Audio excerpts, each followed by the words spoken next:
انا بعمل جوب هانتنج، بدور على إمم. شركات وانا لسه في اول الكارير، محدش عارفني. ايا كان الشركه اللي هروحها هثبت فيها نفسي، هعمل فيها شويه اتشيفمنتس. لو انا شايف ان الشركه لا تستحق شغلي، ما تقعدش تحكم على الشركه، احكم انا هطلع ايه، اعرف اكلم منه في الانترفيوز التانية. شكرًا. يبقى انت عارف ان دي your dream job، fight for it بقى. اسم الجامعة بيفرق. لا، بس أوكي. هقول لك ايه اللي بيفرق. امتى اتشوز؟ انا مش بس بتشوز امبلوير، انا إمم. بتشوز امبلوير ومانجر. the younger generation should focus on the digital hype اللي طالعه عشان إمم. تقدر تواكب اللي جاي بعد كده. يا جماعة خدوا نوتس، يعني دلوقتي إحنا قاعدين بنقول points، دي حاجات أنت محتاج تبُص عليها جوه طبعا. الemployer، ما تسمعوش كلام كده في النُص.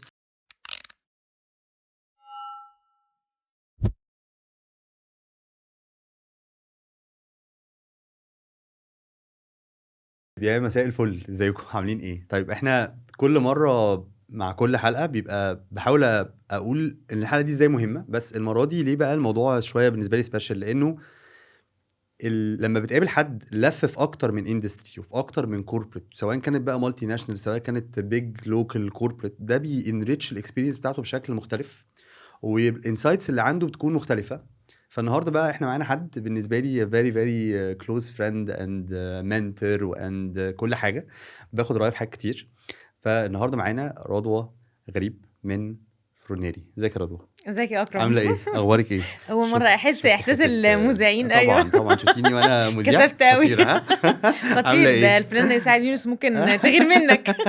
عاملة إيه؟ الحمد لله، انت عامل منوّرانا يا ايه؟ رضوى والله. والله يعني ده نوركم يا جماعه. عايزين كده نعرّف رضوى للناس بالcorporate experience الكتير ما شاء الله اللي رضوى ده مرّت بيها في ميرسي. حاجات مختلفة. فرضوى كده ممكن تعرّفي الناس كده بمين رضوى؟ شور. انا currently بشتغل في فريناري ايس كريم اللي هي كانت ناسلي ايس كريم، وحصل السيبريشن والجوينت فانتشر بتاعها في 2016. بشتغل talent and organization development manager. قبل كده بدأت بقى الكارير بتاعي very early. اهم. وانا في الجامعة ما كنتش مقتنعة قوي بالتعليم المصري، كنت حاسة it's very competitive ان انا اقدر ادخل كارير معين بشكل معين اهم. within الكومبيتيشن الرهيبة في التعليم في مصر.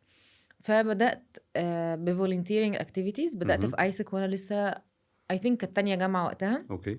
دخلت ايسك كنت عايزة شوية soft skills. اهم. لقيت ان ايسك فيها حاجات اكتر من soft skills بكتير، و it's learn by doing activities. هي nice. organization for youth development. yes.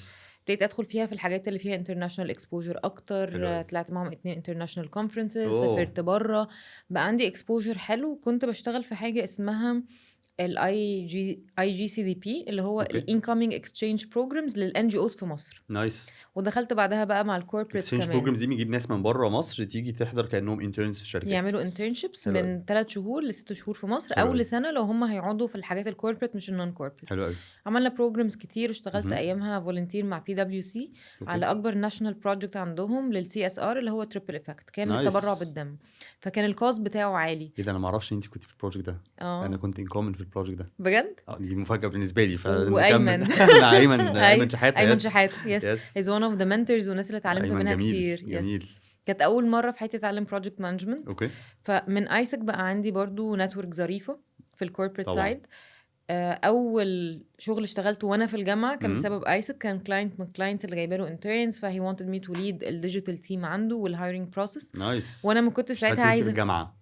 وانا في الجامعه ده nice. اول اكتشوال جوب خدتها. أوكي. وما كنتش وقتها كمان بشتغل HR، يعني كنت بروجكت مانجر بعمل yes. كل الحاجات اللي بعرفها، البت yes. الحركه الصغيره يعني. yes. yes. وبعدين كنت بعمل ويب سايت، فالديجيتال ايجنسي اللي كنت بعمل معاهم الويب سايت عجبهم الطريقه اللي بشتغل بيها. they had اهم. hunted me ان انا اعمل لهم التيم بتاعهم بتاع الديجيتال ميديا. طبعا it was a very small company وكده، الدنيا ما كانتش nice. لذيذه قوي، بس اتعلمت كتير. I was leading nice. a team of 5، كنت كبيره باخد سالري كبير. أوكي. فساعتها حسيت انه ده I'm empowered. اهم. وبعدين خلصت ايسك تيرم بعد 4 سنين، قعدت 4 سنين في ايسك، خدت فيها كل الاكسبوجر اللي انا عايزاه. حلو أوي. وده اكشلي اللي بنى الاكسبيرينس بتاعتي، اللي خلتني ابقى solid enough اقدر اقدم في اي كوربريت وانا تمام ادخل انترفيوز بعرف اتكلم، طبعًا. لان I could conduct interviews. yes. في ايسك كان في حاجه ظريفه، ان كل كونفرنس بيجي لنا learning partners PwC DHL فودافون. فكان بيجي nice. لنا HR وسيلز دايركتورز من الريجنز يدونا اهم. سيشنز حلو أوي. that reflects on the experience اللي actual بنعملها on the ground كناس صغيرين على حلو سكوب أوي. صغير حلو يعني. أوي. فتعلمت recruitment talent acquisition nice. الفلترنج، ازاي تعمل الفانل لكل حاجه سواء كان market research او sales او nice. للrecruitment. nice. فكان عندي شويه experience حلو اعلى أوي. من الناس الفريش جرادز. حلو أوي. ده خلاني accelerate اكتر. حلو أوي. اول شغل قدمت عليه بسبب ايسك بقى إمم. اللي هو برضو كنت لسه في الجامعه، لان انا قعدت سنه ودي أوكي. حاجة وقتها كنت باقعد أقول I'm very proud إن أنا قعدت في الجامعة سنة زيادة، بس أنا كنت باشتغل وعندي experience. دلوقتي ما بانصحش حد طبعًا إنه يعمل كده يعني، باحس أوكي. إنه I could have managed إني يس. أعمل الاتنين at the same time حلو أوي. فقعدتِ في ايزي كده 4 سنين وأنتِ كنتِ لسه كل ده في الجامعة. في الجامعة. فأول بقى شغل بعد الجامعة كان إيه؟ أول شغل لأ still بقى اللي هو آخر term اللي أنا قعدت فيه زيادة كنتِ علشان لسه في 3 الجامعة. مواد، أوكي. طلعت هولندا international conference I dropped نايس. term كامل. فلمّا رجعت كان أوكي. لازم أكمل الterm ده. أوكي. فكنت باقدم ساعتها على شغل، أوكي. أنا كنت بادوّر على international exposure زي ISEC فدايمًا بادوّر على حاجة تكون فيها cultures مختلفة وناس من nationalities مختلفة. أوكي. فقدمت على Infomenu كانت ساعتها شركة في أوكي. المغرب research company it was نايس. economic research يعني هي أوكي. business and investment research company. ساعتها هم لمّا كلموني عملوا لي interview قالوا لي إحنا عايزينِك في الHR فأنا اللي هو أوكي. أنا عايزة research أنا عايزة أشتغل في حاجة ليها أوكي. علاقة بالbusiness أكتر. أوكي. فهُم كانوا شايفينّي في الHR pure. أوكي. at that point كان الpartners they're French and Moroccan وبتاع، كانت experience من أحلى experiences اللي خدتها they believed in me وأنا لسه قايلة لهم أنا لسه في الجامعة وعندي term امتحانات. they approved إن أنا أتعيّن full time. full time وبدأت معاهم الteam بتاع مصر كانوا لسه 4 employees هنا. نايس. وقالوا لي وقت الامتحانات هتسيبِك تمتحني. أوكي. فكانوا شكرًا يا supportive جماعة والله هتسيبوني أمتحن. supportive مش عارفة كمان الtrust دي كانت جاية منين. حلو أوي.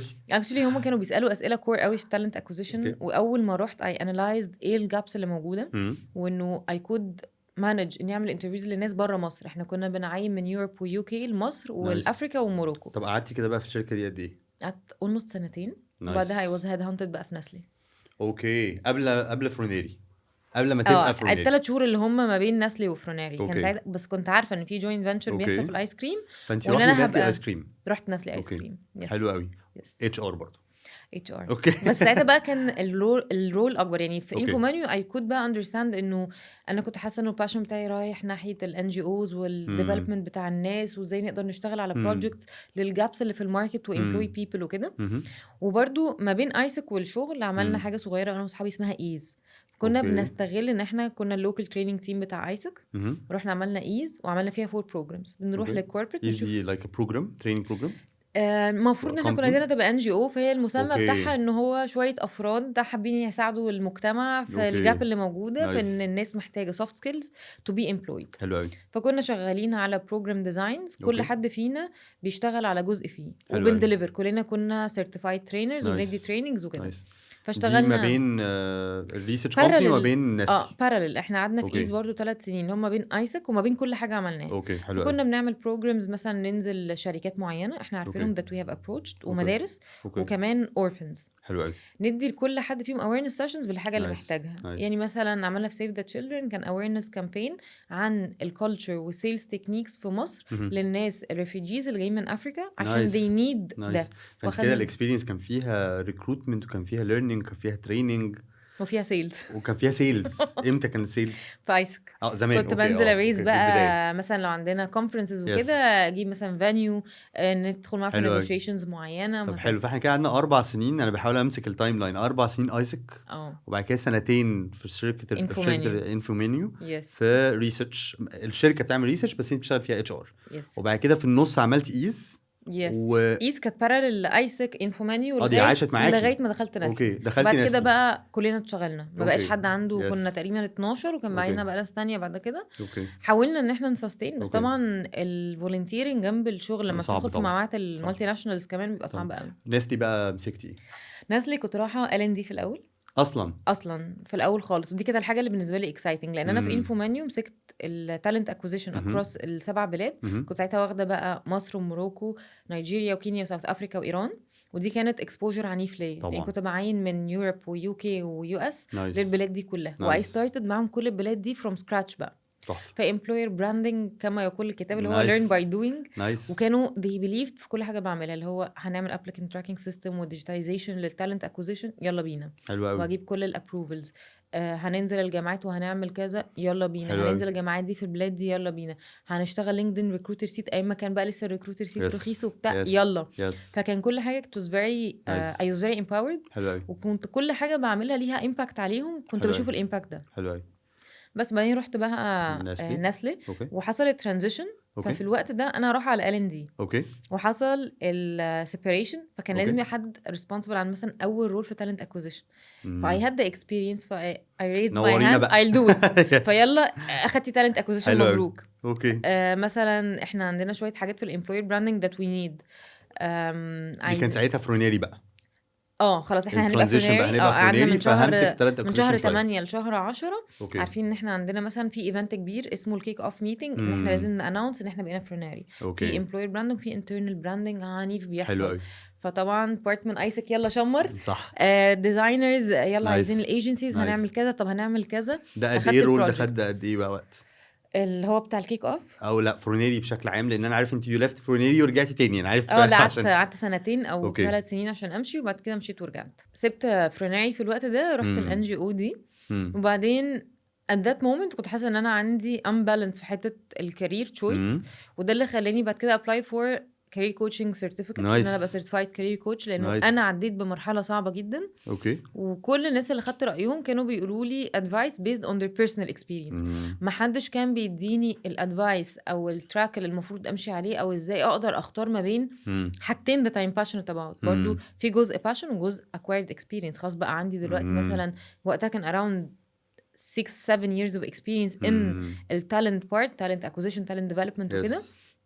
ابتديت يبقى لي impact في المكان اللي انا فيه. فابتديت احس الاكسبيرينس بتخلي الشخص passionate about what they're doing. طبعا برضو لما تحس ان انت بتعمل حاجه باكسبيرينس بتعمل معين شاطر فيها وبتعمل فيها impact والناس عامله لك recognition، فحاسه انه ده مكاني. يس. ف at that point قررت انه انا طبعا قررت ارجع، لانه I was offered يعني a dream offer اني ارجع تاني لفرونيري. they offered me to get back كأني I didn't resign، وانه it was a gap time لانه ما عداش الشهرين غالبا. فرجعت بالبروموشن بتاعي برول الجديد. كنت مبسوطة انبساط مش عادي، لانه I love the company, I love the employer, I love what I'm doing. I'm very passionate about seeing people من اول ما بعمل لهم recruitment او hiring لغاية ما بشوفهم they're growing and getting promoted او doing impact او doing achievements جوه مكان. فاكتشفت انه في نوع من انواع الباشن الجديد اللي ابتدى يظهر في الشخصيه اللي ابتدت تجرو اب. يعني وانا صغيره وفولنتير وكده كان في باشن، الباشن ده ابتدى يحصل له ديفلوبمنت. فقررت ان انا هاخد بقى الكارير كوتشنج سيرتيفيكت، وابتديت اكسبلور بارت في شخصيتي مختلف. وابتديت كمان لما باجي حد يسالني عن الكارير موفز بتاعتهم I don't give advice. انا مش بقول له روح او ما تروحش، انا I try to yes I coach and mentor حتة انت تاخد قرارك وانت هتاخد عواقب قرارك. لانه I was very lucky at that time انه I could have an employer that supported me, a manager who sponsored me. يعني فهم الجاب اللي عندي والبارت اللي وقع وانه انا برضو I was very young. فلا we will support you, هنفهمك وكل حاجة and you will get back and you will get back on the role that you deserve. يعني مش حتى هيرجعني له هيستغل ان انا مشيت، لا خالص. Since then I realized انه انا بحب الكوربريت وان انا عندي impact هنا وعايزه اعمله. بس كملت في فروناري and get COVID. الوقت بتاع COVID بقى كان في طبعا كل حاجه بتتحط on hold طبعا. ف I was very disappointed. They gave me an opportunity ظريفه جدا في international exposure خطير. بس I got an offer بقى at that point عشان كنت بعمل حاجه صغيره كده على لينكدين، كذا حد عرفني منها، حاجات لل unemployed people اللي حصل lay offs كتير في الوقت ده. فجالي job offer that I couldn't resist in terms of كل حاجة package role وبتاع. ممكن نقول ان هما كانوا 2 roles جم ورا بعض. حاجة كانت برضو competitor company بس I realized at that time برضو انه الرول ما كانش هو الرول، التيم ما كانش ظريف. I didn't like it. جالي job offer وراها على طول. انا قعدت سنة بعيد عن فروناري and I got back. سنة واحدة بس؟ سنة واحدة. السنة دي رحت شركتين. سنة وشهرين بالظبط. هنا 7 شهور هنا 7 شهور. وحسيتي لا انا البيت، انا عايز ارجع البيت والله. عشان الناس دايما تقعد تقول دي comfort zone. لا it's not a comfort zone. لا بالعكس. انا يمكن الناس ممكن ما تبقاش عارفة القصة دي، بس يعني رضوى من سنين وهي بالنسبة لها فروناري طبعا غير ان الايس كريم اكيد يشدك حاجه طبيعيه، ريحه المكان لوحدها خطيره والبراندنج اللي جوه خطير، بس هي بتحب الناس، بتحب الشركه. strongly I feel home believing هناك. قوي قوي، يعني مش بس مجرد comfort zone، فعلا انت بتحبيهم. يس مش عارفه if I can say انه احنا كنا في يس. الرحله مع بعض. امم. الرحله طبعا كل الناس عارفاها يس، most probably رحله اللي هيبقوا كده بيسمع. ريتريت وكامب وكده يس للناس اللي بتشتغل اكتر من ريتريت، بس كنا بنطلع احنا كتير كنا حاجات لها ريتريت علاقه بتاع الاتش ار. الامبلويمنت والاتش ار. يس. يس ففي الريتريت ده كانوا بيسالوا كذا سؤال عن الامبلوير فاي سيد انه لما كنت في فريناري with my team I felt safe. ودي حاجة من الحاجات اللي دايما بنقول إنها مهمة to feel safe around the people you're working with and your team and your manager. يعني أنا عارفة إنه لو أنا عندي مشكلة مديري مش هيقف يقول إيه ده دي عندها مشكلة. he will support, he will help, he will coach لغاية ما أقدر أعدي المشكلة دي وأتعلم. انا عايز اقول لك، انا هاخر سؤال له علاقه بمديرك، لانه برضو رضوى من الناس القليله اللي على مدار اخر 3-4 سنين your manager كان ليه امباكت. طبعا فمن الناس and I'm بصراحه very grateful. كتير بسمع منك الشخص باسمه كل شويه Yes. ازاي you're very، يعني فعلا you're very very grateful ليه. طبعا حلو قوي. he gave a lot فرجعتي of البيت تاني لفرونيري، رجعتي بقى Yes. على I got a very good exposure in between السنة دي. Yes, طبعا طبعاً. across هنا across هنا Yes. لأنه المصنع الأولاني بتاع الشركة الأولانية كان مختلف عننا فكان في insights كتير that I learned from. Yes. الشركة اللي بعدها it was one of the big locals family business كبير. كنت معاهم في international exposure برضو حلو جدا في الemployer branding و graduate program وال talent acquisition. عملت لهم international campaign خطيرة. حلو قوي. I got the opportunity to learn. برضو كان المانجر بتاعي من أشطر الناس technical. حلو قوي. بس at that point كان عندي بقى الحتة بتاعت am I the person who fits in the culture of a family business ولا أنا فعلا حابة الشركة التانية بالناس اللي فيها والإمباكت اللي فيها مختلف والرول فيه diversity أكتر. اوكي. يعني أنا الرول بتاعي في فريناري فيه أكتر من function. الرول التاني كان very specific. At that point I was very lucky بقى إن الريبليسمنت بتاعي جاله opportunity برا مصر and they wanted someone who's a plug and play. فين؟ في فرونيري تاني. في فريناري. مين بقى البلاج and play person؟ رضوى. بس وانا بنتنا، at that بنت point الشركه. yes و at that point كمان كنت خلاص انا عارفه انه I'm not the right person in the Okay. culture بتاعه الفاميلي business فأنا ف I will هرجع. resign. اوكي. I will resign and I will see what I will do. اوكي. فلما فريناري قالوا لي ان هما they have the opportunity وبتاع وانا You كمان came back. طبعا يعني without اصلا مرتين ما تفكير فكرتيش ده حقيقي، ما I had فكرتش couple of لحظه. offers to be Yes, very yes, honest. yes. وتقريبا most of الناس اللي Yes. اصلا عملوا لي الاوفرز Yes. في ال supply chain summit بعدها اتقابلنا اوكي. اللي هو كانوا عارفين sorry my employer القديم offered me to get back Yes. and I'm not ignoring this offer. Yes. ومش هكمبير بينه وبين التانيين. انا I want to get back اكمل اللي انا بدأته Yes, معاهم. yes, yes, yes. بارت من الموضوع بقى اللي دايما بتكلم فيه انه في فرق ما بين acquiring experience وانك تتقل في الاكسبيرينس في مكان مش قاعد عشان it's a comfort zone ولا عشان اتعودت. قاعد عشان انت بتتقل في مكانك. يعني بتاكواير اكسبيرينسز مختلفه. يعني اول ما رحت فريناري كان حاجه في النص كان في تشالنجز مختلفه. التشينج مانجمنت اللي كان في الاول غير اللي كان في النص غير اللي حصل وقت لا، كوفيد. وانا كنت على طول بقول لك يعني الفتره فعلا بجد الرضوى كانت بتبقى موجوده فيها في الفروناري، كنت بتحس على السوشيال ميديا تواجد لفروناري بشكل، فانتي من حبك ليه وزي ما تقولي كمان الاكسبيرينس اللي بتاخديها بتعملي تقل في المكان، وانت بتاخدي تقل ليكي انت بشكل على المستوى الشخصي. and actually that was an advice اديتها لناس كتير من صحابي انه if you're moving دلوقتي علشان باكج في فرق كبير ما بين I'm moving دلوقتي عشان فعلا في priority عندي I need a better package and my company cannot afford it او انا قاعد في المكان ده بتقل يعني عدى عليا سنه exposure حلو. السنة اللي بعدها بقى عندي خبرة. السنة الثالثة لا أنا عندي تقل بعرف أخد قرار بشكل مختلف لأني عارف السيكونس وعارف التفاصيل اللي جوه وعارف كل حاجة الديتيلز اللي موجودة جوه الشركة اللي محدش بيعرف ياخدها في أول سنة. يس. طب معلش هنا بقى يسحبني بقى من الجيرني الجميلة دي لسؤال مركب كده. أول حاجة أنت ما اخترتيش الاتش ار خالص باي ديزاين، يعني أنا ما كنتش بلاند وعجباني بقى الاتش ار فده سؤال بيجي عن الناس بقى كتير قوي. طب انا وانتي يو ار سيرتيفايد كوتش فاكيد ده بيجي لك كتير جدا جدا. اختار الكارير بتاعي ازاي في وسط بقى كورونا وكان في لاي اوفس والماركت بيتغير والناس بتتكلم على بينج مور ديجيتال اختار الكارير بتاعي ازاي وقدر كنت بشفت او حتى لسه حد فريش ولسه struggling to choose the right career for me اعمل ده ازاي. اوكي having your own experience. انتي الاتش ار جت في الطريق مع انك كنت بتشتغلي سيلز. رضوى باين عليها توكتيف جدا ونتوركر بشكل غير عادي، فاختار ازاي؟ طيب هو المفروض الاختيار بيبدأ بدري قوي. يعني انا في ايسك we were very lucky ان انت بيبقى عندك الاوبورتونيتي انك تشوف كل functions من بدري. يعني السيشنز اللي كنا بناخدها في ايسك من CFO من sales director HR director procurement. فكرة أنا فاكرة أول مرة عرفت يعني إيه كلمة CEO. كنت لسه في تانية جامعة وكان أول كونفرنس ايسك كان اسمه اكتيفيت. اوكي أصلا أنا مش فاهمة يعني إيه CEO جاي لنا، يعني مين بتشتغل ده ايه بيعمل يعني؟ إيه. 3 حروف ده بيعمل ايه؟ صح. فلما تفهم الستراكشرز في الشركات ويعني ايه CEO، ايه ده وايه الاكسبيرينس دي، 20 سنة مم. خبرة، يا خبر أبيض واحنا في كده. طبعا الباك جراوند انك تبقى شايف اهلك في البيت برضو، لانه انا مامتي شغاله في NGO طول عمرها واخده كارير NGOs، ده كان عامل امباكت وعامل باشن وانفلونس رهيب عليا في البيت. definitely. فانت بتشوف شويه حاجات في البيت، بابا بيشتغل ايه، ماما، خالاتي، اخواتي كده.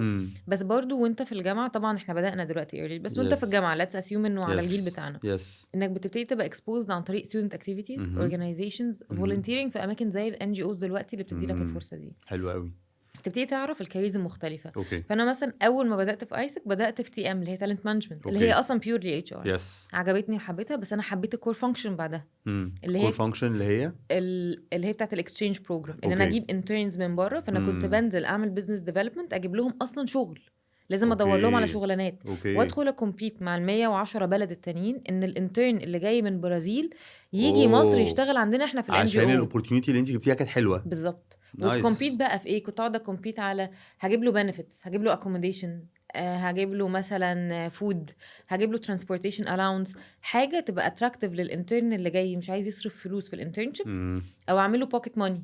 فبقى بكمبيت مثلا مع هولندا عندهم opportunity، ومصر الشخص هيختار مصر ولا يختار مصر. هولندا، اوه انا هديله بقى exposure مختلف، نايس. وهكذا. فانت يو ار اكسبوزد ثرو ايسك بالذات Yes. وبشكل عام اي بقى ستودنت اكتيفيتي او فولنتيرزم الواحد بيعمله صح. بيخليه اكسبوزد، بس يبقى مركز انه يجات اكسبوزد للشغلانات والفانكشنز المختلفه. ويبتدي يبقى exposed لنفسه، ابتدي اشوف في نفسي عندي السكيلز دي ولا لا. اوكي يعني اللي انا عملته في ايسك ده، وبعدين دخلت مره تانية في organization committee لكونفرنس كبير. ففي الكونفرنس اخدت بقى رول مختلف عن اللي انا بعمله. فتبتدي تشوف في نفسك انك عندك negotiation skills، ومش بس هتكتشفها، ده انت هتبراكتس، فتبتدي تغلط، فتبتدي ترفلكت، فتبتدي تتعلم. نايس. فيبقى عندك set of skills لما تيجي تطلع للماركت تبقى جاهز انك تشتغل اي شغلانه. فده كده بتقولي يا رضوى انه لو انا لسه طالب في الجامعه، انا الاكسبوجر اللي بخشه في الستودنت اكتيفيتي بالحجم ده بيخليني انا محتاجه ابقى اكسبوزد لشغلانات وفانكشنز مختلفه. صح. وكمان ابقى اكسبوزد لنفسي، فيبقى عندي نوع من انواع السيلف اويرنس، وانا اصلا شاطر في ايه وبحب ايه وما بحبش ايه وابدع في ايه. بالظبط. حلو هتلاقي قوي. باشن بيطلع بقى. طب ده لو انا لسه طالب في الجامعه، طب لو اتخرجت؟ لو اتخرجت هبتدي اعمل ده على سكيل الشغلانات اللي قدامي. لازم ابتدي اشوف، طيب انالايز نفسي الاول. يعني في جيم لذيذه بنعملها كده في الكارير كوتشنج، ابتدي اشوف السكيلز اللي عندي بتتقسم. انا السكيل دي عندي بقوه، السكيل دي عندي اقل، السكيل دي مش عندي وعايز تبقى عندي. طيب ايه اكتر سكيل ممكن ابقى سكيلد قوي مثلا في الفوتوغرافي، او ابقى سكيلد في الديزاين، بس ما بحبش اعمله، ما بحبش استخدمه. انا شاطر، اوكي بس انا شاطر في الحته دي ما بحبهاش. بس الانترست بتاعي رايح مثلا بدل التصوير في التمثيل، اوكي او رايح في ان انا بحب قوي اتعامل مع ناس. اوكي اصل الديزاين ده هيخليني ما اتعاملش مع ناس كتير صح. فانا عايز اتعامل مع ناس، فانا عايز ابقى HR، عايز ابقى PR، عايز ابقى ماركتير. ممكن ابقى شايف حاجه حلوه قوي that appeals interesting، بس I don't have any qualifications ليها، لا knowledge ولا background ولا education ولا إيه؟ لا ساعتها لازم ابقى رياليستيك. طب الحاجه دي محتاجه مني اديفلوب، وانا دلوقتي عايز اديفلوب ولا عايز اشتغل؟ لازم اسيت priorities. بمعنى انا حاليا محتاج فلوس، محتاج اشتغل وادخل انكم، فمحتاج شغلانه فيها شويه حاجات من اللي انا عندي بعرف اعملها بالظبط عشان اجيب فلوس. صح. وادور جنبها لو في نفس المكان اقدر ابقى اكسبوزد واعمل شادوينج في الحاجات التانية، فاجيب انا اوف انترست فيها. يس. وممكن الاقي نفسي انترستد فيها بس مش بجيب فيها حاجه، يعني بدخل احاول خالص. ده انا كده بقى بموت نفسي. فلازم ابقى رياليستيك. انا what I'm capable of، الاديوكيشن بتاعي فين. انا مثلا خريج هندسه which is بقى ده كان في ايسك كتير قوي. كميه الناس اللي في هندسه اللي اتخرجوا اشتغلوا HR وسيلز وماركتنج. وباي ذا واي انا دايما اقول انه المهندس يقدر يشتغل اي حاجه. يقعد لك في عافيتك يا رب. ميرسي ميرسي ميرسي. ممكن يبقى مذيع طبعا. يعني اكبر مثال قدامنا انه المهندس يقدر يشتغل اي حاجه. The structured way of thinking that comes by the education and comes by the practice بعد كده. لو انا شغال في شركه بتاعت الكتريستي من مم. الشركات اللي احنا عارفينها او يس اي شركه من المالتي ناشونالز في مم. الحته التكنيكال، مم. مين احسن حد يشتغل اتش ار في الحته دي؟ الراجل الحد عنده التكنيكال، NG باك جراوند. ويتعلم الاتش ار اوكي بروسيسز بتمشي حلو أوي. ازاي. فانت كده بتقولي يا رضوى انه لو انا بقى متخرج، انت هنا يو نيد تو بالانس بين حاجتين. انت النهارده لازم يبقى في انكم، ولد او بنت، مهم. فهشتغل في الحاجه اللي انا اعرف اشتغلها وشاطر فيها، عشان فهبص اجيب على السكيلز الفلوس عشان اجيب انكم. والحته بتاعت الانترست تفضل دايما في دماغي، ان اشتغل انا عليها. اكواير السكيلز تخليني اشتغل في الحاجه اللي انا اوف يس. انترست فيها. مهم. وهشوف بقى نفسي برضو، وهبالانس بقى. انا ممكن ابقى حاجه انترست فيها وجيت اشتغلها مش عارف ومش مهم. قادر، فساعتها اصلا اعتقد انه وانا بتطور لقيت نفسي مش عارف، انا ممكن يس، ابدا الوز الانترست برضو سن ده يعني، حقيقي. صح؟ وديفلوب اوكي. باشن او انترست جديده. ان اديشن امم تو بقى، في ناس كتير بتتخرج من حاجه امم مثلا ومش لاقي الحاجه اللي هو عايزها، اه ومش فارق معاه يشتغل ولا يدخل الفلوس، اه يعني مش لازم يكون ده يس البريوريتي. يس فيبتدي يقول انا هعمل ماسترز في اوكي الحاجه اللي بحبها، فاكواير الاديوكيشن بتاعها واخر الشغل، اوكي او هشتغلها فولنتيرنج، اوكي. او هنزل اشتغلها اتعلمها. انا قاعد لكم، انا هتعلم فانت learn by doing. التوجيه تاني، لانه احنا بنحاول في كل البودكاست نلاقي ان في باترن يا رضوان، نلاقي ان في باترن، ان كل ما حد يقول لنا في حته اختار ازاي، في توجيه صريح للانترست. شوف الانترست بتاعتك فين، طبعا مع السكيلز. يس. فانت بتاكدي على ده برضو، اللي هو لو عندك الانترست دي، طور بقى نفسك فيها، جات اديوكيتد فيها، جرب يس، فيها. اوكي. لانه انا عشان اشتغل شغلانه محتاج ايه؟ محتاج امم set of skills، محتاج knowledge، امم محتاج يبقى عندي required behaviors and attitude بتاعها امم اللي demonstrate منه السكيلز والنولج دي. اوكي. لانه انا اول ما بدات كاكزامبل، انا كنت امم عايزه ابقى ماركتير واشتغل في الان جي اوز اصلا. اساسا، واول شغلي على فكره كان كله ديجيتال ميديا. اوكي. الباشن ناحيه الحاجات دي I اه could take it اه واحطه في الامبلوير براندنج، صح. وازاي اقدر اماركت نايس للامبلوير مش للبرودكت. نايس. عندي دلوقتي ساتسفاكشن للحاجتين، انا بحب الناس وبحب فيو اديفلوب ميكست الناس. I الحاجتين. mixed الاتنين ببعض. نايس. I can دلوقتي do انه اماركت للامبلوير، واقدر اشوف الامبلوير القوي اللي اقدر اقول للشخص انت هتيجي عندنا عشان 1 2 3، امم and at the same time I will develop you here او اوكي I'll be part of your development plan عامة، اوكي. طب عندي سؤال وهكذا. هنا يا رضوى، مع بقى بنسمع كتير دلوقتي بقى في شغلانات بقت اون ديماند اكتر من شغلات تانية، شغلانات اكيد بقت مور ترندنج ترندي، اكتر. صح. هل ده ممكن يأثر في اتخاذ القرار بتاعي؟ لا، اتخاذ القرار لا، بس يقدر يعمل لي ديستراكشن. يعني مثلا اوكي. لما جت موضه ان كل الناس عايزه اتش ار، كله راح عمل اتش ار دبلومه. يس، الموضة دي طبعا ما كانت قديمة شوية يعني، مش الموضة دي مش دلوقتي بس مش قديمة شوية بس يعني من 6 7 8 سنين 10 سنين كان 10 الاتش سنين ار دي كانت يعني البيك. يعني يلا ايه اصلا بينا. اتش ار؟ اتش ار وسبلاي تشين كانوا حاجة يعني، السبلاي تشين جت بعدها طبعا. جت بعدها بشوية صح. الاول كان في ماركتنج، براند يس مانجمنت. انا فاكره يس، بجد براند اول مانجمنت دي يعني ما حلم تعينت الجيل. اي تنزل براند مانجر 7000 ابلكيشن، 7000 ابلكنت على الرول على طول، عشان بس انت يس نزلت اسيستنت يس براند مانجر مش يس حتى يس براند يس مانجر. فكانت دريم جوب لناس كتير قوي. يس. وبعد شويه السبلاي تشين، ده بقى الترند اللي ظهر بحقه حقيقي. طبعا حبيبنا كلنا يحيى عرفة عمل اويرنس طبعا كبير، يس وعمل يس ده يعني حقيقي. تشينج رهيب في الماركت في مصر يس على يس فكره الناس تفهم يعني ايه اصلا سبلاي تشين، يس يس والشغلانه دي موجوده في الاف ام سي جي ازاي، وموجوده يس في الشركات التانية والاندستريز التانية ازاي. يس يس. دلوقتي طبعا بظهور بقى الستارت ابس كلها، وبظهور التك اندستري بعنف. التك اندستري هي اللي واخده الهايب كلها. يس. يعني اي حد عايز يشتغل في تك طبعا. عايز اشتغل، وفي فتره كان الويب ديزاين، جرافيك ديزاين، فكل فتره بيبقى في حاجه. أوكي. بس باي ذا اند كل الحاجات دي بتكمل بعض. احنا أوكي. ما نقدرش نستغنى عن البراند مانجرز، ما نقدرش نستغنى عن الاتش ار بكل الفانكشنز اللي جواها طبعا. وما نقدرش نستغنى دلوقتي عن التك اندستري. انت تقدر تعيش النهارده من غير موبايل ابلكيشنز.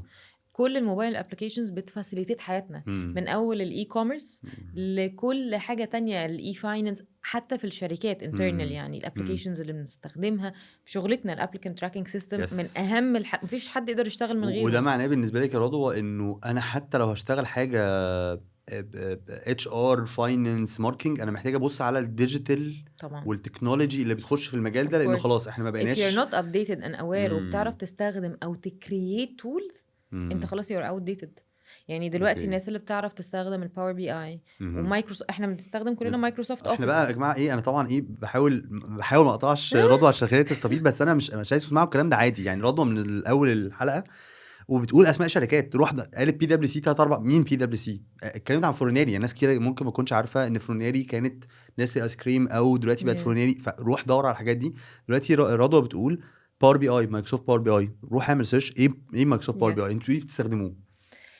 شركات كتير بتحتاج الباور بي اي، احنا بنستخدم في مايكروسوفت حاجه تانية. احنا مثلا في تولز وي ار نوت انفستنج فيها ككومباني اوكي كامبلوير لانها اوت اوف سكوب. اوكي طب ما انا محتاج الحاجات بتاعتي تبقى تراكد وتبقى اه اوتوميتد. اه مايكروسوفت اوفيس بيقدم لنا دلوقتي اكتر من حاجه. اوكي مثلا عندك الفورمز، لو انت اوكي عايز تجمع داتا من الامبلويز كلها، ليه تستنى انك تاخد الحاجه دبل افورت بقى؟ الشخص يبعت لك الداتا باي ايميل وممكن يبقى فيها غلطات وسبيلنج ميستيكس، تاخدها تحطها انت في اكسل شيت تقعد تجمعها وتراجعها، ممكن ايميل يقع منك. طب ما صح تعمل مايكروسوفت فورم تشيرت مع الامبلويز كلهم يس بالكويستشنز، وتعملها بقى ان هم they will بس سيلكت، ولو هيكتبوا حاجه هيكتبوها بالشكل اللي انت عايزه، فتقدر تجمع الداتا اللي انت عايزها في فتمينيمايز تراكر. الغلطات طبعا يس وتقدر تعرف ان كل شخص دخل عمل الفورم عملها امتى في وقت قد ايه. عندك تراكر كامل لكل حاجه that is نايس documented saved نايس وايزي نايس وكمان اوتوميتد، حلو مش قوي بياخد منك انرجي، فبتوفر you are more efficient using التولز دي. يس. وحتى انت ذكرتي برضه من شويه الابليكانت تراكنج سيستم، ايفن جوه يس، الاتش ار دي تول لو ما تراك عندكش الابليكانتس. فلوس تعمل applicant tracking system، اعمل مايكروسوفت اوفيس فورم او جوجل فورم لو انت في جوجل، يس واعمل فيها questionnaire اللي انت عايزه، وبقى فيها انك تقدر كمان تابلود فايل على ده، فيبقى عندك فولدر فيه السي فيز والتراكر بتاعك اللي انت مش محتاج تحطه مانيوال. يس I actually posted ده on LinkedIn قبل كده. لو انا في شركة صغيرة that does not have the budget for applicant tracking system, create your own tool. حاجة تانية انه مايكروسوفت عامل كمان حاجة تقدر تساعدك انك تاخد approvals. بمعنى انا مثلا نايس عايزه اعمل دلوقتي نيو ريكوزيشن، بدل ما اعتمد على الابليكنت تراكنج سيستم اللي ب100,000 جنيه، actually I can do انه ناس تدخل تعمل لي الفورم وتعدي في cycle of approvals عن طريق مايكروسوفت اوفيس and it's a نايس free tool. محتاجه نايس مين بقى؟ محتاجه واحد مذاكر شويه كودينج، ويدقدق ويخش هيخش اوكي يذاكر شويه كودينج من بتاع مايكروسوفت اللي هو عمله لك جديد. اوكي نايس الشخص اللي معانا في الشركه اللي كان بيعمل الحاجات دي بالنسبه لنا is a talent key طبعا talent. طبعا فانت دلوقتي ما بتيجي تهاير حد لو الشخص ده ماشي you need someone with the عنده same الديجيتال expertise. سكيلز دي حلوه قوي ال L&D احنا حاليا ما بنعتمدش على الكلاس روم بس، يس انت محتاج حاجات تانية. ديجيتال يعني انا صح لو انا L&D وبعرف اعمل الكوريكولم او اعرف اعمل الليرنينج ديزاين، بس انا ما بعرفش مثلا اصور او مش هفهم اعمل البارت بتاع الاي ليرنينج. عندنا صديقنا طبعا مو بيعمل لنا ابداعات، بيقعد يس يستخدم يس تكنولوجي. ايه انت ايه ده، ايه اللي انت ايوه عامله ده؟ سي يس كل بقى حتى الكونفرنسز والحاجات اللي بنحضرها ليها يس علاقه بالال دي كلها بتتكلم في انه the younger generation should focus on the digital hype اللي طالعه عشان تقدر تواكب اللي جاي بعد كده. اوكي علشان لما يحصل حاجه زي كوفيد او نضطر نقعد في البيت لاي سبب كان، او هنشتغل حاجه فيها learning مش محتاج ان احنا ننزل كلنا ونكونسيوم وقت وافورت، هتقدر تحضره. انت بتوفر على نفسك وتبقى more efficient ومور cost نايس efficient. نايس فطبعا the digital part اوكي او التك بارت لكل حاجه، الداتا اناليسز. مين بيشتغل من غير داتا اناليسز في التالنت اكوزيشن، في اي ال حاجه دي، في حتى وانت بتشتغل على التيرن اوفر بتاع الشركه، ما انت يس محتاج تبص تعمل على اناليسز ليه الناس بتمشي. بالظبط. ومش هتبص عليه كاسئله واجابات، انت بتبص على نمبر وتشوف يس النمبر ده بيطلع لك اناليسز، تبص على الاناليسز بقى من بعيد تاخد قرارات. والله الديبارتمنت دي اكتر ناس بتمشي منها عشان يبقى هنا في عندهم مشكله. مشكله. لا والله ده كله عشان السالاريز، طب انا محتاجه اشتغل على ده. لا ده كله عشان البنفيتس، كله طالع من الاتش ار، كله طالع من السيلز. امتى تقدر تشوف الحاجات دي؟ طبعا ده على السكيل الصغير. سكيل بقى السيلز، البروكيورمنت، الرو ماتيريال تشتريها في الشركات، كل دي محتاجه داتا اناليسز، محتاجه اصلا اجمع الداتا واحطها في حاجه. فالداتا انجينيرز او داتا ساينس عامه من اهم الرولز في كل الشغلانات. نايس اتكلم بقى في تيليكوم، فودافون واتصالات وكله يس. فانا محتاج دلوقتي بزنس ادخل انتليجنس الحته يونت. بتاعه الديجيتال في حياتي في وات ايفر كارير انا عايز اروح اشتغل فيه. طبعا طيب عندي سؤال كده، لانه اوقات لما نقعد نتكلم الناس، والنهارده بنستضيف بقى ناس من مالتي ناشونال ورضوى لفت في حتت مختلفه، بعدين بنتكلم عن مالتي ناشونال او الستارت ابس الجديده او حتى الكوربريتس وكده، هل انت شايفه رضوى ان ممكن تبقى حاجه الاوف لاكجري ان نقول للناس او الشخص ان هو يبقى عنده رفاهيه اختيار الامبلوير مش بس الشغلانه؟ رفاهية الاختيار is not affordable قوي غير للناس التالنتد جدا الشاطرين قوي، اللي لازم يكون اشتغل على نفسه بقوة او عنده intelligence عالي قوي بيخلي الشركات بتجري وراه. حلو قوي. وطبعا في كذا حد كاكزامبلز، بس Yes. لازم يبتدي يتعرف الاول. والسامتس اللي بتتعمل طبعا بتخلي الناس تبان. صح. كل ما بتنزل الايفنتس والناس بتعرفها كان يو بيلد ذا رايت نتورك، يبتدي يبقى عندك سبونسر جوه الشركات اللي هم يعملوا لك ريفيرال. اوكي فلما حلو قوي الكلمه ريفيرد دي. هيبقى ممكن بالنتوركينج يبقى عندك حد مش بس ريفيرال، رضوى يور قالتها سبونسر سبونسر جوه الشركه، حد طبعا. بيرعاه، حد متبني ان الشخص ده احنا يا جماعه حلو. يس طبعا نايس. اكيد. نايس. يعني الناس اللي بتشتغل على نفسها امم وبتبروف كواليفيكيشنز تيجي يعرفك على نفسه، صح تشوف شغله، وتشوفه صح. لو هو بيفولنتير مثلا في سامت ومن الاورجنايزنج كوميتي بس بيعمل امم اكسترا مايل رهيب، امم لا انا هاخدك معانا في التيم، انت شخص عنده كواليفيكيشنز حلوه وانا امم اقدر اشتغل على الماتيريال الخام دي، او ده البوتنشال كانديديت بتاعنا. ده اسمه، دايما كنا نقول مثلا الشخص ده ايسك ماتيريال، الشخص ده عندي انا في شركه اقول ده اوكي. فريناري ماتيريال، ده امم عنده الانتربرينوريال مايند سيت ويقدر ينيشيت افكار وكمان امم ياخدها لغايه اخرها. معنى انه فلونيري ماتيريال يبقى هو بيماتش حاجات كتير من المايند سيت والسكيلز اللي او الكومبتنسيز اللي احنا الكومبتنسز اللي بندور بتدوروا عليها، عليها. حلو السيت قوي. اوف سكيلز اللي بندور عليها في الاشخاص اللي هتشتغل معانا اوكي ايا كان هيشتغل فين، اوكي وبعدين بقى اشوف له هو يشتغل فين. اوكي اوكي. بس فساعتها انت تقولي الفكره اني عندي رفاهيه الاختيار الامبلوير بقى مش الشغلانه دي، يس محتاجه ان انا اكون كومبتيتيف قوي وكومبتنت صح. وابقى ظاهر واكبر النتورك بتاعتي واعمل صح. نوع من البيرسونال براندنج ان الناس تبقى شايفه الشخص ده انا ما ضيعوش من البدايه، فاكتشلي الشركات والبيرسونال هي اللي توصل براندنج لك. مش بس عشان طبعا في ناس بتاخد ميس يس. اندرستاندينج اوف هدخل اعمل دوشه على لينكدين. اللي بيعمل دوشه ده مش هو هو بيلفت نظر الناس طبعا، ابتدي ابص عليه، بس انا في الاخر هبص على السيت اوف سكيلز، هجيبك وهتكلم معاك. مش عايز دوشه على الفاضي. لو لقيتك بتتكلم بس وتشز طبعا ناس كتير بتعرف تتكلم امم وتبراند نفسها، بس ما لقيتش حاجه سوليد، لان ممكن يبقى امم حد سوليد وقوي بس مش ما بيتكلم عن بيتكلمش نفسه، كتير. بس حاطط اتشيفمنتس. انا بشوف يس. الاتشيفمنتس هو ده الشخص اللي انا عايزه، حلو هو ده قوي. اللي انا بدور عليه. طب نرجع بقى ازاي اعرف ادور او يبقى عندي الجزء الحلو ان انا اقدر اختار. امم انا بعمل جوب هانتنج، بدور على امم شركات وانا لسه في اول الكارير، امم محدش عارفني، امم ايا كان الشركه اللي هروحها هثبت فيها نفسي، هعمل فيها شويه اتشيفمنتس. لو انا شايف ان الشركه لا تستحق شغلي، ما تقعدش تحكم على الشركه، احكم انا هطلع ايه، اعرف اكلم منه في الانترفيوز التانية. شكرا شكرا والله. والله شكرا. صح. لا دي كملي. لا اهم ده انا حاجه، لانه لو انا عملت اتشيفمنتس في مكان ما يستحقوش، طبعا ربنا هيكرمني وهيجيب لي اللي انا استحقه بعدين، بس كمان هيبقى عندي حاجه اتكلم منها. يس. لما اروح شركه تانية وادخل انترفيو اقول انا عملت 1 و2 و3، عملتها لوحدك؟ ثانك سو ماتش. عملتها within التيم، عملتها وماي مانجر was supporting، عملتها وماي مانجر كان بيدوس عليا. عندك حاجه topics تتكلم فيها عن نفسك when you're proud of your achievements، تبتدي تنقل على المكان الصح. فانت قاعده بتاكدي اعمل اتشيفمنتس. طبعا هو ده اللي هيعمل لك اصلا البيرسونال براند، yes. انك تقول انا اشتغلت في المكان الفلاني بغض النظر اسمه كان ايه، طبعا لو حاجه كبيره تبقى ظريفه، بس حتى لو حاجه صغيره ومش معروفه انا بقى what I contributed and what I achieved and accomplished في الشركه دي. yes. يعني حلو انا قوي. هقول انا تيم بلاير رهيب، ايوه عملت ايه عشان تبقى تيم؟ ما انا هسالك شويه situational questions، عملت ايه كتيم بلاير؟ اثرت على التيم بتاعك ازاي؟ ساعدتهم في ايه؟ زقيت في ايه؟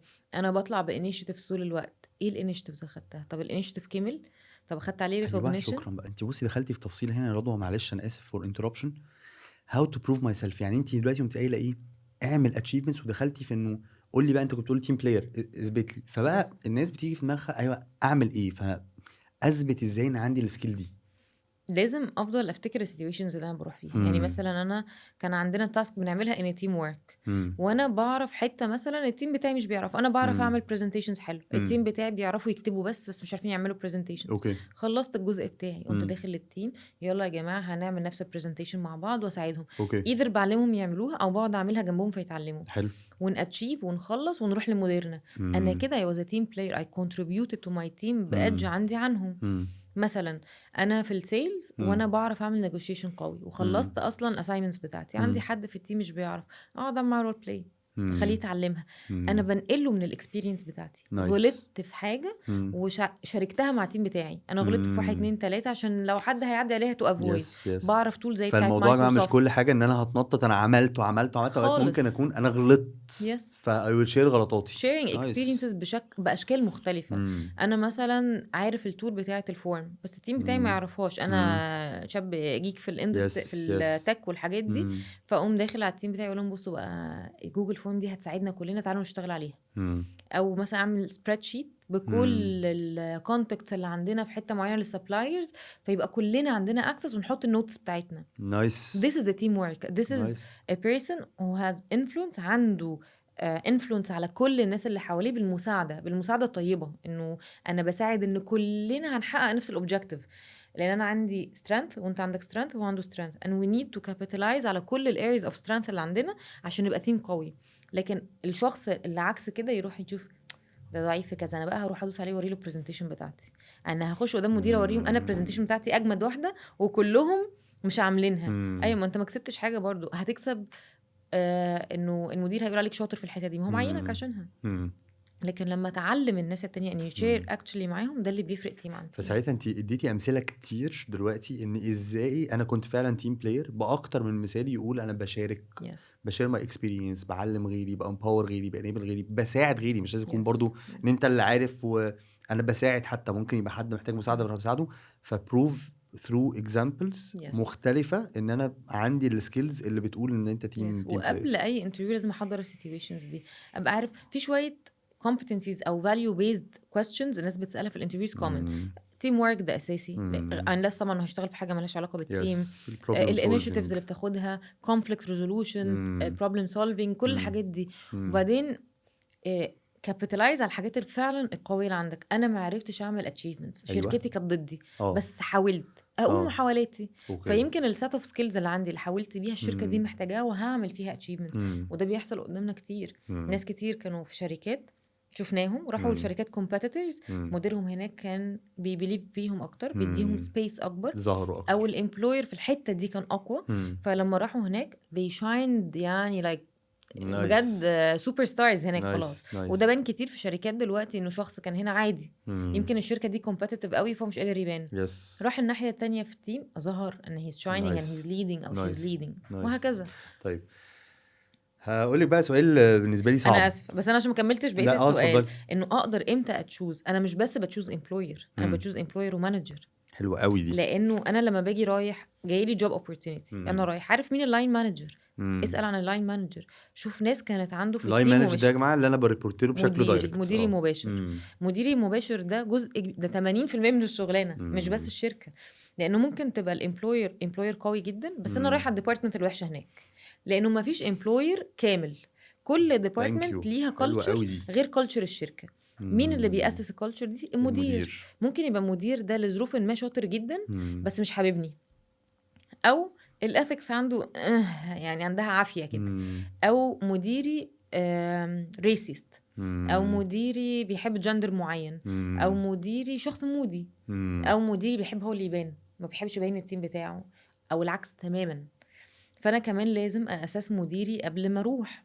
فلما باجي باساس كل حاجه، يعني الباكج مش فلوس بس، الباكج توتال باكج بتاعت الشركه داخل فيها الليرنينج اند ديفلوبمنت، داخل فيها الكارير جروث بتاعك اللي هتتعلمه من الناس اللي حواليك. فالناس اللي موجوده في التيم ابص عليهم على البروفايلز بتاعتهم. يا جماعه خدوا نوتس، يعني دلوقتي احنا قاعدين بنقول بوينتس، دي حاجات انت محتاج تبص عليها جوه الامبلوير، ما تسمعوش كلام كده في النص خالص. فاتكلمتي عن الكالتشر، التيم، المانجر، ودي نقطه مهمه قوي. وعلى فكره ما هو رضوى يعني اكبر بروف على ده. ما رضوى كل شويه بتتكلم عن فورنيري واحده أنا من الحاجات. مشيت مرتين ورجعت عشان مديري، لانه ان يكون عندك مدير بيمباور، بيسابورت، بيفريم شغلك، بيبيليف طبعا and he believes in your initiatives. يعني ما تيجي تعمل initiative ممكن يقتلهولك، يقولك ده مش priority، احنا ما عندناش وقت لده، او ايه الهبل اللي انت بتقوله. واحنا حتى على مستوى الشخصي مديك السبيس طبعا and he believes خلاص هو بقى فيه trust that has been built في الاول من الاساينمنتس اللي خدتها واتعملت صح. and حتى الغلطات لما باجي اعترف انا غلطت في كذا، لانه احنا برضو كلنا بنغلط، محدش يعني هتعلم زي لو ما غلطتش كمان صح. فبيدي لك السبيس لما تغلط انه يساعدك، او قبل ما تغلط يقولك انت هتقع هنا، انت هيعدي عليك الديدلاين ده. فبتلاقي بيدي لك سبورت بشكل مختلف. ممكن ما يكونش سبورت على فكره معنوي خالص، يعني ممكن يبقى شخص فيرم جدا بس انت you're getting كل السبورت اللي انت محتاجه بروفيشنال منه. انا مش بقول انه المدير لازم يكون طيب او شرير. المدير لازم يكون بيقدر يفوكس على السيت اوف سكيلز بتاعتك ويطلع بيها. حلو قوي. ان يشوف ايه الايريز اوف ديفلوبمنت ويساعدك فيها، ما يدوسش عليها. فالمانجر جزء كبير جدا من اختيار الامبلوير. انت بتقضي تقريبا 90% من يومك مع المانجر ده. بيدي لك تاسك، بييفالويت التاسك، بيبروموت، بيدي لك كمان البرفورمانس ايفالويشن بتاعتك في اند اوف يير. فلو شخص وحتى لو وقع في حته بقى في الايفالويشن ده بيساعدك تجرو طبعا. اصل هو نجاح المدير من نجاح التيم بتاعه. احنا نعمل حلقه عن المدير. انا موافقه، انا ونجيب مديري نجيب مدير يس، لانه فعلا التيم هينجح لما يكون المدير بيبليف في التيم ده. ما هو يس انت اللي عامل لنا سelection، وانت اللي يس مختارنا نشتغل معاك، وانت اللي يس موافق نكمل معاك كمان. يس ف if you're not empowering this team ومش بتديله support الكافي، ما انت هتقع. ما هو صح انت ما فيش مدير بينجح لوحده لانه مش بيعمل كل حاجه بايده. صح فطبعا لما تيجي تختار employer بتختار الشركه عشان حاجات معينه، set of criteria كده انت حاططها. بس خليك رياليستيك بقى، ممكن تبقى شركه كبيره قوي بتدي فلوس تحفه وبنفيتس خطيره، وتيجي تخش على التيم اوحش تيم عندهم. طب اخترت التيم الغلط اسال عن التيم، اسال عن المدير، ادخل اتفرج على لينكدين. يعني لينكدين والويب سايت بتاع الشركه من اهم بيقول كتير التولز اللي هتوري لك التيم ده عامل ازاي، الناس دي frustrated ولا لا. اسال ناس مشيت. ما انت لو لقيت مثلا حلوة انه ناس كتير عملت موف من نفس التيم، أيوة. اعرف ان في مشكله هنا. بالظبط. انا كتير بقول الحته دي يا جماعه، في باترن ظريف قوي لينكدين بيعرف يقوله لك، انك لو تلاقي حد قاعد في الشركه دي سنتين وبيمشي 3 سنين وبيمشي، لو ده بقى باترن بيدي انديكيشن. ما هو الشركه صح. بطريقه ما مش بتريتين التالنتس. بس برضه bear in وارد mind تكون ان it's very tricky، لانه طبعا الجنريشن الجديده دلوقتي بتمشي اصلا بسرعه هم قوي. بيمشوا. واكشلي مش بس حتى الجنريشن بتاعتنا، الكميه الاوبورتونيتيز اللي بقت موجوده اكتر من زمان، بغض النظر ان بيحصل لي اوفس كتير وان في انستابيليتي رهيبه مع وجود الستارت ابس. طبعا الستارت ابس حلوه وكل حاجه، بس كستابيليتي وايز احنا كلنا عارفين اتس نوت ستيبل. مش زي الكوربريتس. بس اللي بيخش والله ولا كوربريتس يعني هو في الاخر كله بايد الماركت ربنا. دلوقتي كله دلوقتي الماركت دلوقتي unstable كله شوية. مهزوز. بس صح. طبعا الستابيليتي في الشركات الاكبر بتكون اكتر. يس بس في منطقي. الستارت ابس انت وانس انك دخلت برجلك ستارت ابس، اعرف ان انت ممكن تبقى كل سنتين في مكان، لانه الماركت فيه دايفرستي وفيه نيد وفيه سبلاي وديماند فانت كومبيتيتيف. تقصدي انه لا خد بالك، مش بس الانديكيشن بتاعي انه في باترن الناس بتمشي، لا انت نيد تو فاليديت او تكلم الشخص اللي مشي، صح. اديني انسايتس اسباب المشيان. اوكي. لان ممكن الاسباب تكون مختلفه. الشخص ده ممكن يكون اصلا من الاول راح الشغلانه الغلط ليه، مش مناسبه ليه، مش صح. حاببها، is صح. not passionate about، صح. كان بيكسبلور. وممكن يحصل ده اكتر من مره. ممكن يبقى الريكروتر مش شاطر اللي بيعين الناس، فتبقى الشركه من بابها اصلا الناس بتيجي غلط. صح. وممكن يبقى التيم ده فيه مشكله، وممكن يكون فيه مشكله في الفتره دي والشركه بتحلها. لا انا عايز طبعا مش هينفع احكي قصه، لكن في قصه بيرسونال حتى كنت بتكلم على طول مع رضوى في شركه بالنسبه لي رائعه والمديرين رائعين ودي شركه تحفه كده، اسمع من رضوى مش داخلها ليه؟ عشان الديبارتمنت اللي كانت بالزبط. فيها دي كانت ضعيفه او الظروف بقى معينه والكونتكست بتاعي. فحلو اللي انتوا دي ان هو انا محتاج اسمع. في وقت، ما هي الشركه عباره عن ايه؟ ناس. صح. طيب ما هو في وقت الشركه دي ان سبيسيفيك من 10 سنين كانت من اقوى الشركات لاقوى جراديويت بروجرام اتعمل عندهم على 3 سنين. فكل اللي راحوا احنا عارفينهم بقى دلوقتي كلهم بابليك سبيكرز تقريبا. كانوا في الوقت ده اللي كان بيعين جاب كل العيال الفراوده اللي في الماركت. انا هجيب العيال دي كلها وهرص صف جراديويت بروجرام هيليد الشركه. بعد 5 سنين كانت الصدمه ان العيال فراوده قوي لدرجه انهم عملوا حاجتهم، ولدرجه ان بقى في كومبيتيشن عليهم من الماركت بياخدهم. فاخدوا منهم الناس دي.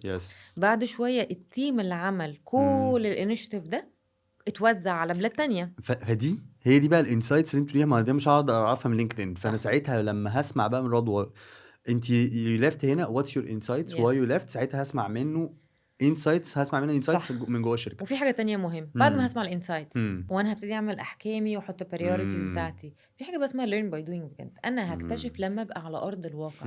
لو مين جه قال لك الشركه دي حلوه وخطيره وتحفه عن سمع او كان هناك ومشي، لما هتروح هناك هتبتدي تشوف نفسك انت how much do you fit in this culture. يعني انا ممكن ابقى كل حاجه حلوه اروح هناك الاقيه لا، وممكن حد غيري يبقى مبسوط يبقى فت. عشان كده بيسموها كلتشر فيتنس، يعني انه انا فت ولا جوب فيتنس. لان ممكن تبقى الشغلانه البريف بتاعها لما جالي حاجه وما دخلت لقيت حاجه تانية. مديري في الانترفيو كان ايه ده، ايه الحلاوه دي، ده انا هموت اشتغل معاك. تخش تتصدم. حاجه من الحاجات مثلا انا مديري من الاكزامبلز اللي لما بيجي يعمل انترفيو لحد انت ما بتعرفش شخصيته، هيز فيري بوكر. فانت مش هتعرف لذيذ فيس بقى يعني بيدي انطباع ما فيش اي انطباع بيديه. وشه بوكر كأنه بيلعب لعبة البوكر مفيش اي انطباع. مش بيدي لك انطباع عن نفسه. اسئلته مش هتحس منها انه شخص ظريف او لذيذ. انا في الانترفيوز العكس. يعني في الانترفيو ممكن تقول انا شخص ببقى الى حد كبير ظريف، ولو في الانترفيو فيري فورمال بعد الانترفيو بريك ذا ايس على طول. لانه في الاخر احنا بني ادمين محتاجين نبقى لذيذ مع بعض. مش كل الناس كده. اكتر من شخص قعدت معاهم في الشركه وانا عارفه ان هم ناس اقوياء وشاطرين وتقال ولذاذ وتحب تشتغل معاهم. في الانترفيو الامبريشن غير حلو قوي. فما بتعرفهمش غير لما بيبقى فيه خبرة معاهم. خبرة إذا اشتغلت يوم 2 3 شهر 2 3 السنة عديت بمواقف. فهنا بقى في learning by doing. طبعا. طيب أخديك في سؤال بقى. اتفضل يا أستاذ أكرم. أنت المذيع بتاعنا النهاردة. يا فندم ده شرف. طيب لو أنا عايز احط بلان، عايز رضوى تحط بلان لشخص to get hired in 5 weeks. يا مامي.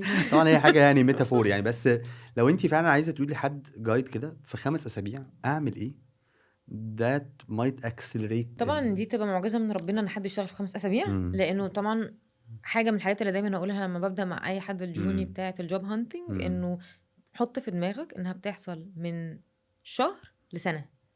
شهر if you're very lucky ان في opportunity that is available دلوقتي and they're hiring حد immediate hiring. اوكي.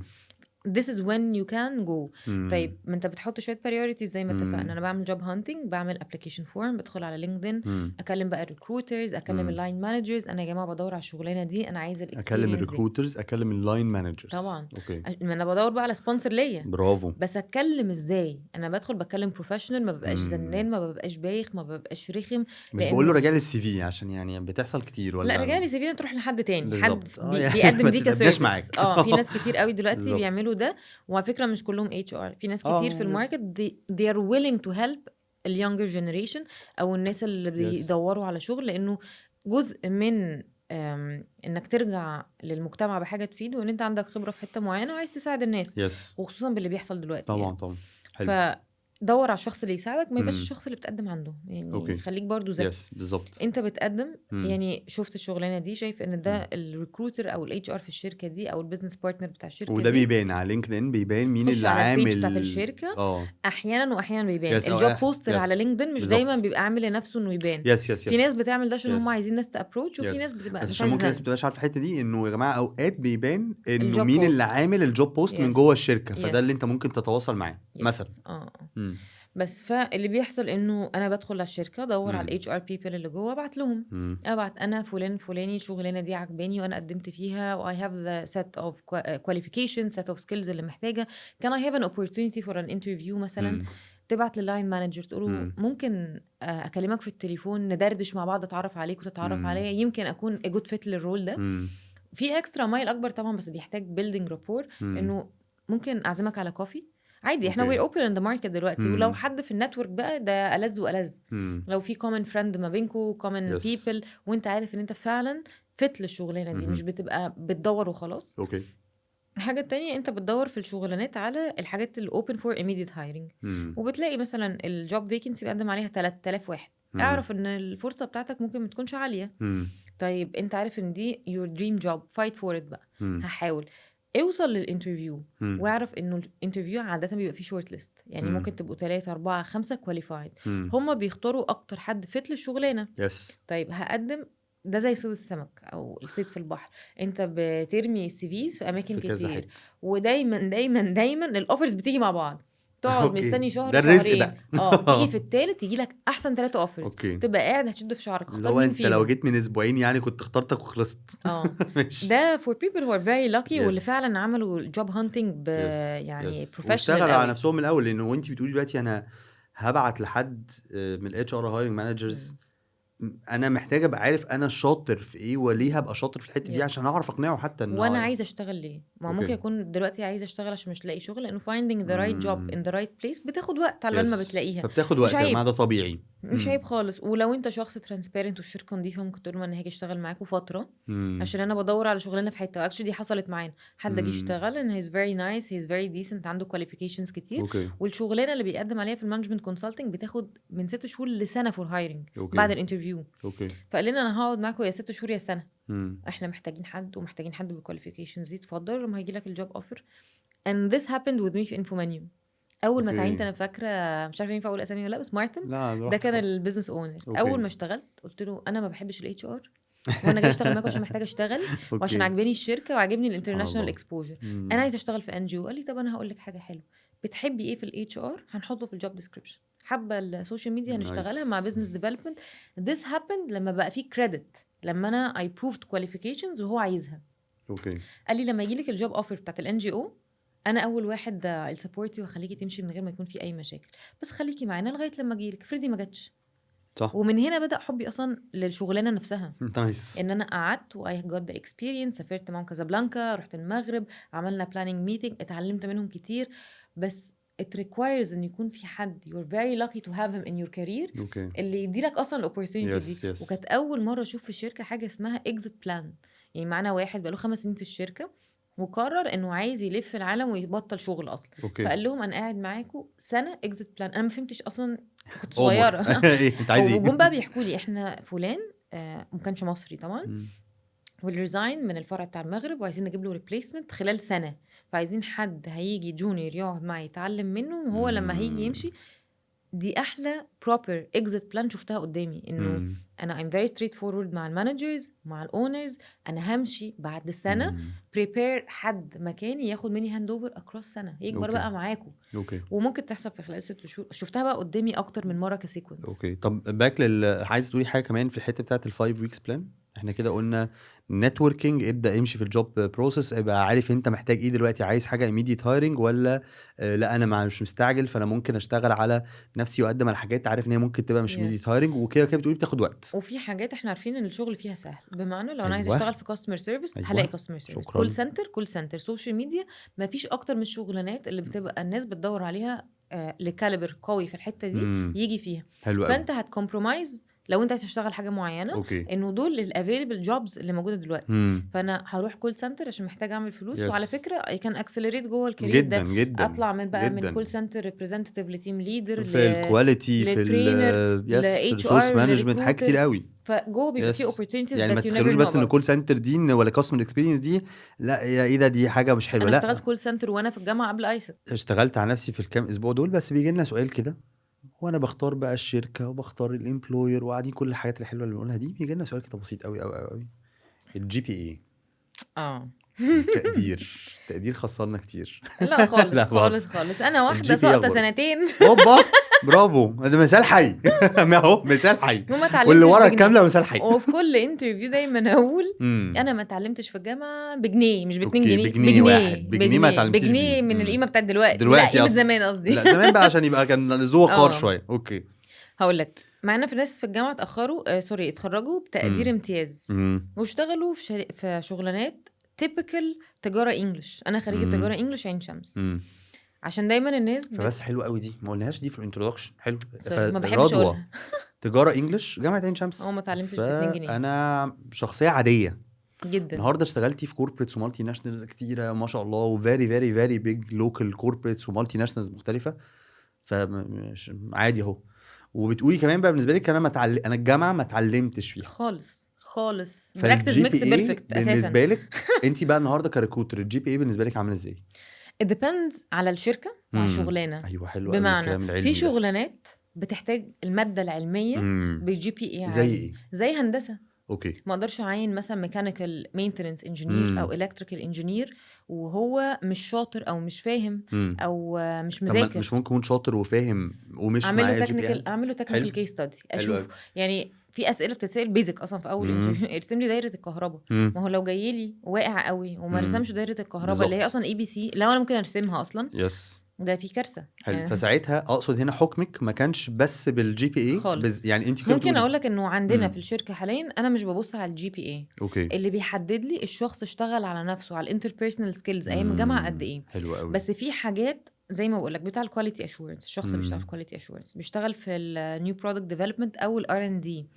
دي حاجات محتاجه ماده علميه. محتاجه يكون الشخص ده مادته العلميه بتاعت هندسه او بتاعت صيدله او بتاعت كيمياء تكون قويه. ما هو لو مش مذاكر المواد دي حقيقي حلو قوي. ده هيبهدلني في الايس كريم برودكشن. حلو قوي. هيبهدلني في الصيانه بتاع المكنه تقطع ايد حد. بس قرار ان هو تكنيكلي شاطر او لا مش بيست بس على الجي بي اي. مش بيست بس في الجونيورز او فريش جراد ببص بس مثلا هل لو شخص الجي بي اي بتاعه اعلى من ده اللي هيفرق لي. طب ما ممكن ده عشان كان بيدخل ستودنت اكتيفيتيز كتير اثر او ما اهتمش اصلا بالامتحان او مش شخص شاطر في الامتحانات بس يعني لما تخش عليه براكتيكلي هو قوي جدا. اوكي طيب ده عندنا مثلا في انفو منيو كنا بنشوف الناس اللي بيدرسوا ايكونومكس ولازم الماسترز بتعليه. مثلا عندنا الماسترز ما بتفرقش عن ماسترز. اوكي. فانت هي بتقولي انه بتختلف من شركه لشركه طبعاً. ومن رول ومن اندستري لاندستري ومن اندستري بس ات ذا اند لو هتفرق الجي بي اي ممكن في حاجات كتير ما يفرقش بس في حته ممكن يفرق. بس هو الفرق الاساسي انا تكنيكي في المجال بتاعي شاطر ولا لا. فمش Yes. بس الجي بي اي هو I الانديكيشن. can give you كمان an example. Yes. زمان ده كان مم. بيفرق. يعني شركات كبيرة زي يونيليفر P&G Yes. ونسلي مم. لما كانوا بيعينوا حد كان بيبصوا على الجي بي اي بتاعهم. مم. actually كان بيبصوا على اكتر من حاجة في كرايتيريا ملهاش اي 30 لازمة دلوقتي مع الجنريشنز الجديدة. مم. خصوصا ان التعليم دلوقتي في جامعات كتير برايفت. مم. انت ما بتعتمدش بس على اسم الجامعة، يس. بتعتمد على شوية aspects وشوية مم. كرايتيريا مختلفة. مم. طيب اما جينا نعمل graduate program في الشركة اللي كنت فيها مم. اللي هي in between local company، مم. فكان جاي اشخاص بمايند سيتس قديمه. مم. احنا عايزين من جامعات مرموقه وتكون الجي بي اي اعلى مم. حاجه، وده الكرايتيريا اللي بيحصل عليه سelection بتاع الجراديوت بروجرام. قلت لهم مم. انا اسفه بس هو الجراديوت بروجرام معمول علشان شخص فريش اشتغل على نفسه عايز opportunity وانت بتديله مم. opportunity دي. مم. why would you do that؟ ليه احرم شخص اوكي. سقط سنه عشان طلع مثلا عمل جاب يير، سافر عمل internship ورجع، مم. واديها لحد تاني لمجرد ان هو ذاكر احسن وهو مثلا بيدرس بيزنس. حلو قوي. فانت كده قلت لنا ان الجي بي اي بتختلف ممكن من اندستري شركه لشركه، ومش هي بس المعيار، وفي شركات Yes. كتير مش معيار اصلا. yes اوكي very حلو true. قوي. بس طبعا لو انت في هندسة، لو انت في صيدلة، لو انت في اي حاجة من الحاجات اللي هي ما ينفعش حد بشهادة تانية يشتغل شغلانة غيرك، بليز فوكس ان انت يبقى الجي بي اي بتاعك كويس حلو قوي. وتبقى فاهم المادة العلمية كويس. انا اسف طبعا هسالك سؤال سريع. Yes. اسم الجامعه بيفرق؟ لا بس اوكي. هقول لك ايه اللي بيفرق. مم. طبعا في حاجة اسمها كرايتيريا بتاعت التير. يعني مثلا في مم. انفو مانيو كان بيفرق معانا انه لازم يكون الشخص بيتكلم انجلش بيرفكت، لان اوكي. كل الكلاينتس بتوعنا في يو يس. وفي US وفي يوروب. يس. فلو انت مش بتتكلم انجلش دي مم. مشكله كبيره. اعرف ازاي ان الانجلش بتاعك حلو؟ مدرستك وجامعتك. مم. ممكن ابقى في جامعه عين شمس، القاهره، اسكندريه، حلوان، دي مم. كلها جامعات على فكره حكوميه، مم. ومش شرط اكون في البرايفت سيكتور بتاعها، مم. بس انا جاي من مدرسه انجلش بيرفكت، جاي مم. من يعني المدارس الانجليش مم. كلها مم. نقول انه مدارس برايفت يس. كلاس A مم. او كلاس B عادي، مم. مش جاي من مدرسه حكوميه. ده ما مم. يعيبش بتاع المدرسه الحكوميه انه مم. ممكن يكون اشتغل بقى على نفسه. الانجليش صح بتاعه، صح. الانجليش بتاعه يماتش الريكويرمنتس بتاعتك. اوكي.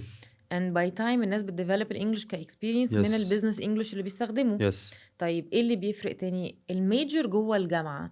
يعني ايكونومكس في الاي يو سي من اعلى المواد العلميه اللي ما بقدرش مم. الاقي حاجه ايكويفالنت ليها في الماركت، مم. لانه ما فيش حد تاني بيدرس ايكونومكس غيرهم بالشكل ده. يس. يا ليهم جامعه القاهره مثلا، ده مم. مش بيقلل من بتوع جامعه القاهره، ده صح. ان سبيسيفيك لشركات معينه بتاعه الايكونوميك ريسيرش بيحتاجوهم. طيب خريج اقتصاد جامعه القاهره بيبقى احسن في حاجات تانية لرولز تانية في شركات تانية. زي ما برضه مثلا من ضمن الامثله هندسه عين عين شمس، طبعا كنت مشهورين لسه، ده هندسه كان عين ماي شمس دول. سكند اكزامبل. هندسه عين لما شمس باجي اجيب وحوش هندسه عين شمس هم مم. نمبر 1 بريوريتي في بالنسبه لي. الماركت كله، حتى فيرسز جامعات خاصه كبيره. طبعا طبعا. وطبعا الكريدت اورز دلوقتي بقت اعلى، مم. لانه ده معناه، بس ده مش معناه الانجليش بتاعه احسن، هو مم. بس الطريقه اللي بيتعلم بيها مختلفه مختلفه، شويه. لانه اوكي. في ناس انجليش بتاعهم بيرفكت وبيخشوا اوكي. هندسه العاديه. اوكي. لكن في الاخر انا ممكن ابقى من جامعه في الصعيد وما كنتش في مدرسه لغات، بس بان بقى انا اشتغلت على اللغه بتاعتي بشكل قوي. I have just hired someone the same You exact. just hired. عينتي واحد لسه بنفس المواصفات دي. يس من اوكي. الصعيد، جامعة الصعيد، مم. اشتغل على نفسه في internships في أمريكا، طلع عمل اوه volunteering activity perfect نايس English، اشتغل على نايس. نفسه في internship في شركة من حلو قوي. الشركات السيستر مش سيستر مم. يعني شبهنا. FMCG مالتي ناشونال. فالسي في حلو جدا، مقدم على graduate program and actually عدى graduate program في أقل من الوقت بتاعه and he got hired. واو. اشتغل على نفسه جدا، English perfect. المادة العلمية اللي عنده قوية لأنه هو شغال في شغلانة تكنيكال. مم. كان بالنسبه لي من الاكزامبلز Perfect. الخطيره، لان احنا وناسلي على فكره بقالنا فتره عاملين الموضوع ده، ان مم. انت you're expanded، ان انت بتكسبلور الكاليبر في الماركت، مم. في مش محافظات قافل على بتاع مختلفة. القاهره. جامعه حلو. اسكندريه فيهم جامعة كميه ناس اسكندرية شاطره كان رهيبة. عندنا زمان في بي ان جي كان كمية ناس من جامعة اسكندرية وهندسة اسكندرية كتير قوي. طبعا. فانت لما بتيجي تبص ما بتبصش باسم الجامعه، بتبص مم. بالميجر في الجامعه. اوكي. الميجر ده في عشان ده الجامعه دي اوقات بيفرق. طبعا اوكي. ماركتنج، انتجريتد ماركتنج في مم. الاي سي. طب جي يو سي عندهم بقى هندسه برضو في ليفل تاني يس خالص، هندسة قوية روبوتكس جدا. بقى يعني يس حاجه يس تانية، يس عشان هي مش هندسه عين شمس بس. يس فانت يس. عندك القاهره، عين شمس، اسكندريه، الجي يو سي سي، دول من اقوى 4 ايا حاجات. كان بقى الميجر. مم. والشخص شغال على نفسه ازاي جوه. انا يس ممكن ابقى هندسه وجايب امتياز عشان انا نيرد، مش عشان صح. انا شاطر، عشان انا لا اكاديمي. ومثال هندسة عين شمس هم من ضمن اللي مخليهم اقوياء الستودنت الورش اكتيفيتيز اكشلي. الورش الورش بتاعتهم بتاعتهم اقوى يس. ورش. يس يس حلو طبعا. قوي. والدكاتره، حلو قوي. وطبعا الستودنت اكتيفيتيز ستودنت يعني اكتيفيتيز عندهم هناك طبعا عملاقة. طبعا. طيب اخر سؤال، طيب. يعني منورانا والله يا رضوى، والله ده عايزين نورك، نكمل على نفسي طول. اكمل معاكم. احنا دايما عندنا فقره اسمها يور ستوري يور انسايتس. ده انا انت قلتها في الاول كلها دي. يعني ادينا كده ايه كده اكتر حاجه انت شايفه ان هي فرقت معاك. انت حكيتي في الستوري كتير، مهم. بس ايه الحاجه اللي في الستوري كانت changing point turning point في حياتك؟ والله كل فترة في حياتي كان فيها changing point. مم. يعني أول فترة في حياتي ايسك ده كان exposure. أنا خريجة مم. مدارس راهبات، مم. فدنيتي كانت مقفولة شوية على مم. المدرسة والكوميونيتي بتاعتنا مم. وكده. مم. وبعدين دخلت الجامعة، ما اتبسطتش وما حسيتش ان انا بتعلم وان انا it's not مم. competitive. ايسك بقى وسعت الافق. فتحت يعني ايه international exposure، يعني ايه international اشتغل على نفسي، exposure يعني ايه قصه تانية skills، خالص. يعني ايه مم. شركات، يعني ايه انت بتقولي يعني جامعات، ايه يعني CEO؟ NGOs، يعني ايه CEO، يعني ايه structure، انا عايزه ابقى ايه، انا عايزه اوكي. اكبر فين، الهيراركي والحاجات دي. مم. ف this open a new horizon في دماغي. اوكي. فطبعا وسع افقك، مم. فولنتير على قد ما تقدر، دور على مم. اماكن تعمل فيها internships، تتعلم من مم. الناس اللي حواليك، look up to ولو انا so many سينيور؟ people.